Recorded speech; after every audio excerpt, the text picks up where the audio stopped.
धीरेन्द्र सिंह का जो 5 साल का कार्यकाल रहा, उनके पिता ठाकुर हीरे सिंह, हमारे पिता दोनों साथी थे। और धीरेन्द्र सिंह व्यक्तिगत रूप से बहुत बढ़िया आदमी है। विधायक बनने से पहले भी वो जनसुलभ थे, जनप्रतिनिधि के रूप में। अब 5 साल से वो जिस तरीके से लोगों से मिलते हैं और ऑन द स्पॉट वहीं उसका सॉल्यूशन होता है। कि ठाकुर धीरेन्द्र सिंह की कुब्बत बता रहा हूँ जी, वो जीते हैं, उनको बधाई। जिस तरीके का विधायक होना चाहिए, एक तरफ मैं पंकज सिंह की बात कर रहा हूँ, एक तरफ धीरेन्द्र सिंह की बात कर रहा हूँ।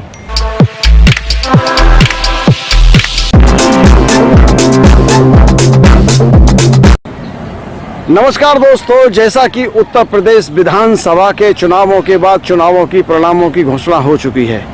आज हम बात करते हैं आलोक जी से, जो कि कई संगठनों से जुड़े हुए हैं। उनसे बातें करते हैं।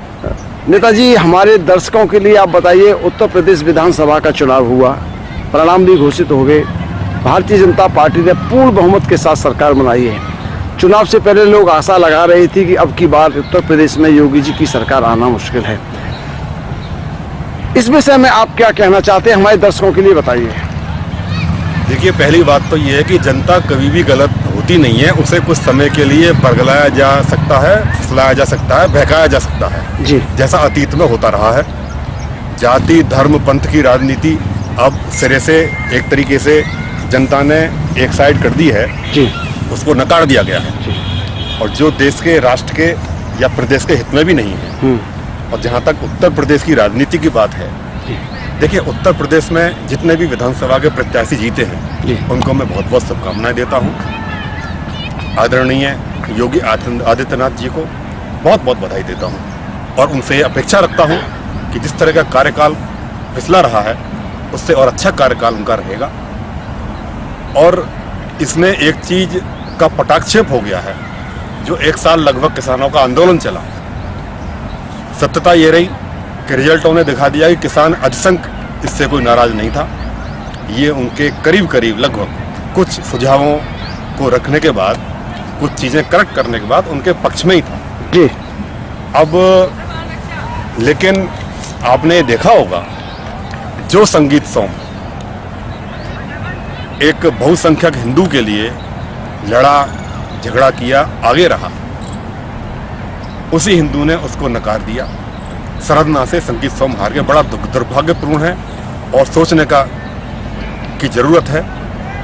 कैराना में आप देखिए, मतलब 50% अगर मुस्लिम हैं तो सीट आपको मिलनी नहीं है।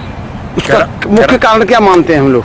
उसका कारण यही है, ये हिंदू बढ़ जाता है, मुस्लिम नहीं बढ़ता है।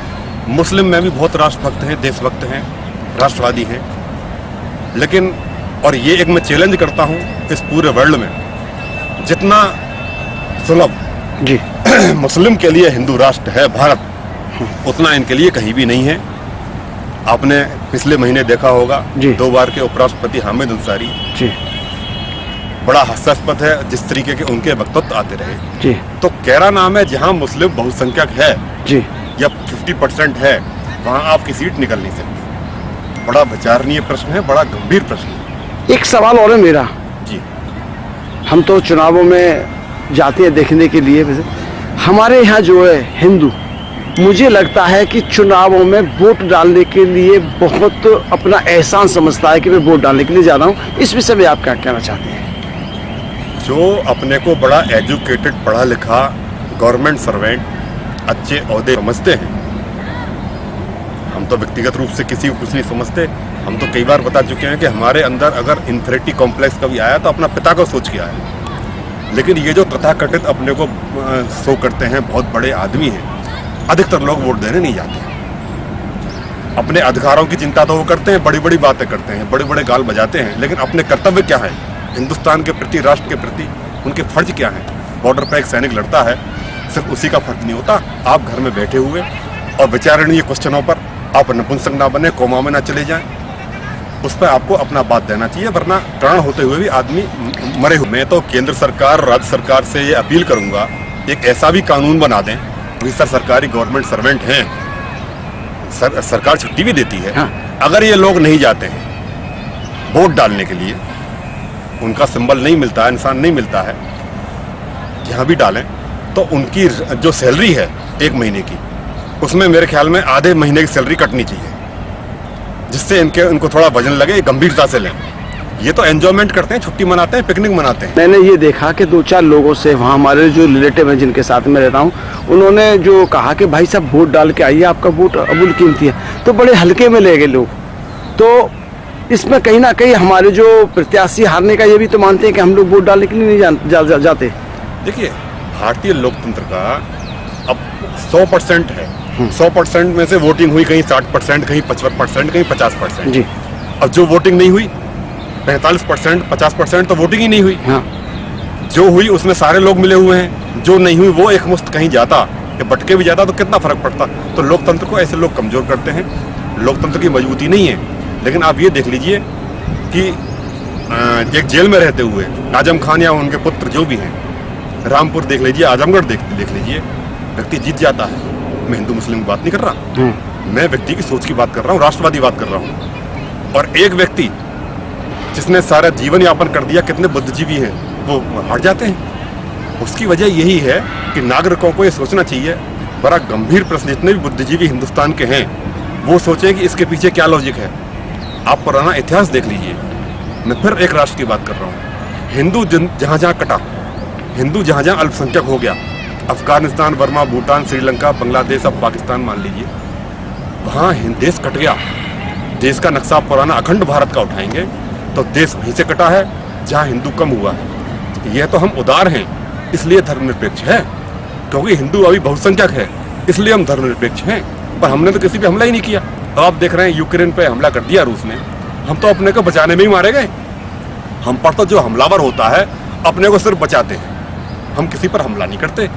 लेकिन जो इतिहास में गलतियां हो चुकी हैं, माननीय प्रधानमंत्री मोदी जी, इन लोगों को सबको समझना चाहिए। अपने अंतर्मन में, अपने मन में सब लोग जानते हैं, बिना पूर्वाग्रह के मनभेद को ना रखें, मतभेद को रखें। उस युग पुरुष को जहाँ राष्ट्र के ऊपर बात आती है, जो राष्ट्र के विदेश नीति की बात आती है, उस प्रधानमंत्री का आपको साथ देना चाहिए। सारे राष्ट्र के, सारे हिंदुस्तान के एक साथ हो जाने चाहिए, जिससे लगे कि 140 करोड़ की जनता अपने प्रधानमंत्री, अपना कमांडर, अपने मुखिया के साथ है। इनको उसमें राजनीति नहीं करनी चाहिए, वरना जनता जिस तरीके से नकार रही है, एक दिन आपको पूछने वाला कोई नहीं होगा। उत्तर प्रदेश में पूर्ण बहुमत से सरकार आई है, इसमें आप क्या कहना चाहते हैं? देखिए, पहले से भी लग रहा था, अब अखिलेश जी ने बहुत मेहनत की और अखिलेश जी का जो पुराना कार्यकाल रहा 2017 तक 2012 से जी, उस कार्यकाल में अखिलेश जी ने, ऐसा नहीं, अखिलेश जी ने बहुत काम किए और अच्छे काम किए जी। वो जनता तक शायद उस समय नहीं पहुंच पाए होंगे। हाँ। और दूसरा क्या है कि स्वाभाविक परिवर्तन है। हाँ। जनता परिवर्तन चाहती है।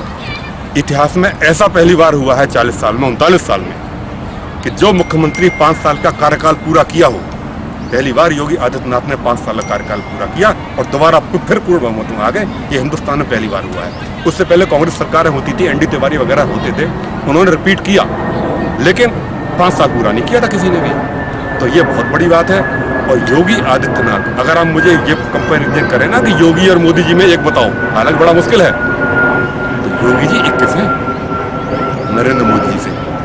संवैधानिक पद पर, मुख्यमंत्री के पद पर रहते हुए भी जिस तरीके के स्टेप उन्होंने लिए, किसी को क्या पता कल को मुख्यमंत्री बनूंगा नहीं बनूंगा, तो उस तरीके का कार्यक्रम उन्होंने किया। मैं उनको सैल्यूट करता हूँ एक मुख्यमंत्री के नाते, जिस तरीके के कार्य उन्होंने किए।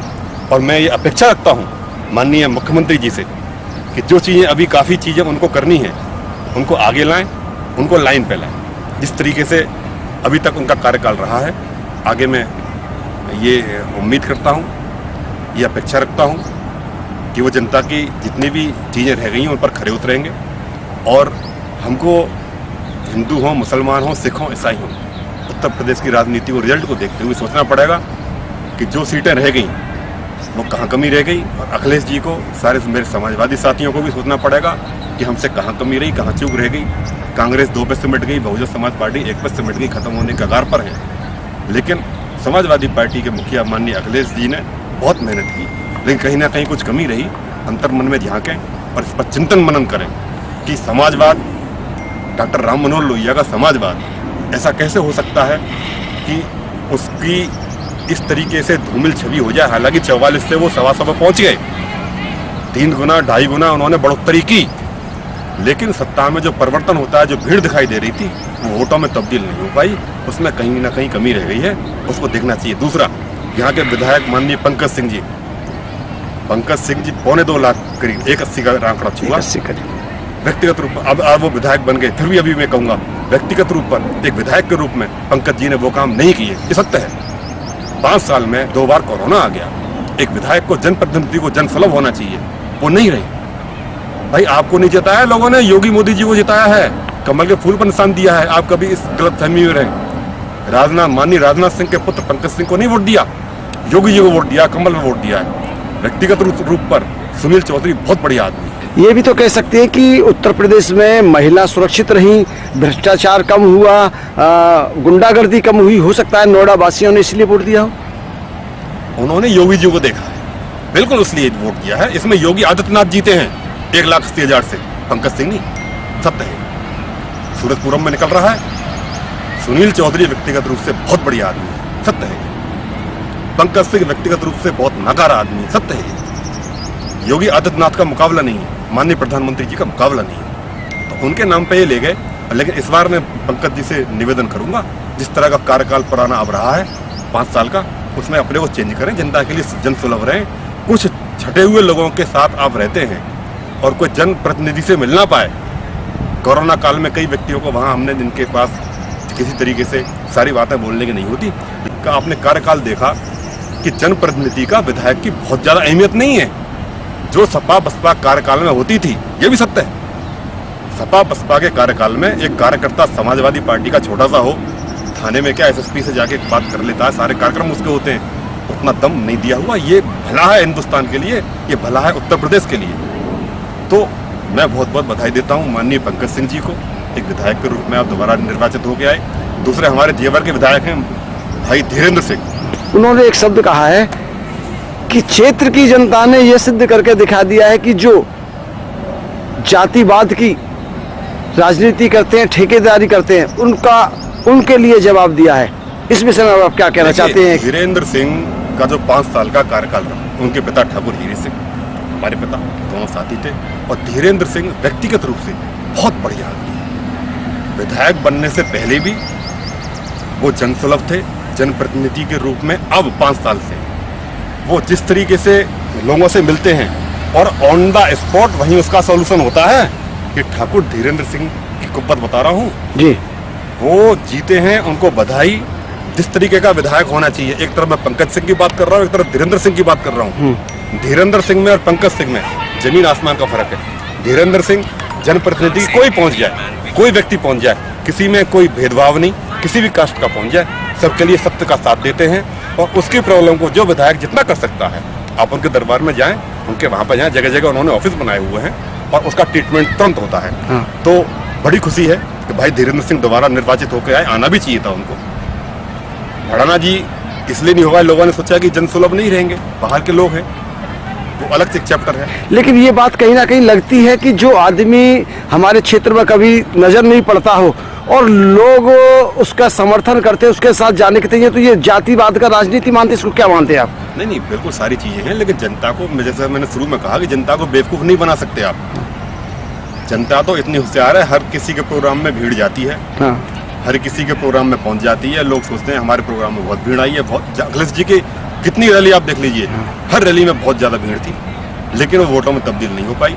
अब भड़ाना जी के लिए ऐसा लगा लोगों को कि ये यहाँ के तो है नहीं। हाँ। अब कोई दिक्कत हो, कोई प्रॉब्लम हो, धीरेन्द्र सिंह को घर बुलाया जाकर पकड़ लेता है व्यक्ति, कोई भी हो, खाली बीजेपी बात नहीं कर रहा। हाँ। हर किसी व्यक्ति के लिए जो सलब है और उन्होंने काम किए, जितना विधायक कर सकता है हाँ। उतना वो करते हैं। तो भाई धीरेन्द्र सिंह को बहुत बहुत बधाई।